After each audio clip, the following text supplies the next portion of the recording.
New Year's team building trip, our boss, in a fit of holiday cheer, decided to fly the whole company to Miami for New Year's Eve. But when we got there, he stuck the three of us, the company's top salespeople, in a $10 a night mixed dorm hostel. He and everyone else checked into a 5-star private villa. Talented people can thrive anywhere, he'd said with a smug grin. Consider this a little exercise to build character. The moment he left, Kevin, our sales king, coolly sent a single text message. A major client immediately replied, saying they'd be delaying their final payment by 6 months. Jessica, our sales queen, made a simple phone call. A loyal client of 3 years promptly announced they would not be renewing their contract. As for me, I called my family. Hey Dad, yeah, about that $10 million contract we just nailed down. You can go ahead and scrap it. This was beyond absurd. I've heard of bosses casting people aside once they've served their purpose, but I've never seen one chop down his own money tree at the roots. To be honest, we were stunned when he led us to the front door of that grimy hostel. Before we left New York, he had promised us, his 3-star employees, a huge surprise. So the regular staff got a 5-star resort, while the three of us who had single-handedly brought in 9 figures of business for the company were supposed to sleep in a dorm. Can someone please tell me what part of this is the goddamn surprise? Seeing the thunderous looks on our faces, the boss clapped his hands together. You three are the pillars of this company. Staying here will sharpen your resolve, which will only help you bring in even more business. Kevin was the first to snap. Boss, this is a company retreat. What's the point of sharpening our resolve? He asked, his brow furrowed.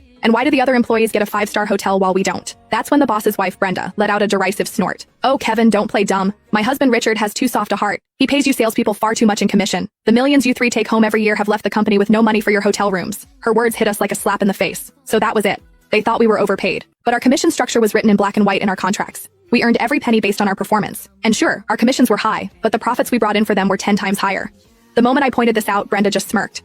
Mia, that's where you're wrong, she said coldly. It's the company's kindness that allows you to earn so much. The rules have nothing to do with it. Seeing that arguing with her was pointless, Jessica turned to the boss. Richard, you have to give us a real explanation. We've worked our asses off for you, bringing in deal after deal. Is this really how you're going to treat us? You could hear the hurt in her voice. She'd been with the company since the very beginning, a loyal employee who'd helped build it from the ground up. Before Richard could even open his mouth, one of our colleagues piped up. Come on, Jessica. You guys make millions a year in commissions. What's the big deal about paying for your own room? Yeah, another one chimed in. If I were making that kind of money, I wouldn't even take such a high commission. The boss and his wife were kind enough to give us jobs. We should show a little gratitude. Listening to them all brown-nosing, I couldn't hold back any longer. That's a load of crap, and you know it, I said, my voice rising. The company is paying for your rooms, isn't it? Boss, this retreat was supposed to be all expenses paid. Are you really telling us we have to cover our own accommodation? The tension was so thick you could cut it with a knife. Finally, the boss spoke. He sighed dramatically. Kevin, Jessica, Mia, my wife is right. I've been too soft on you. The high commissions have made you all arrogant. You're our top salespeople, right? The most talented?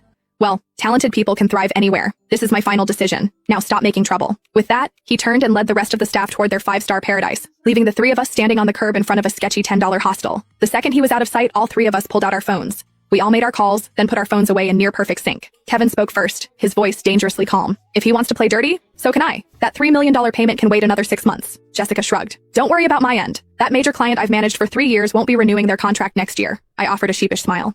And I just told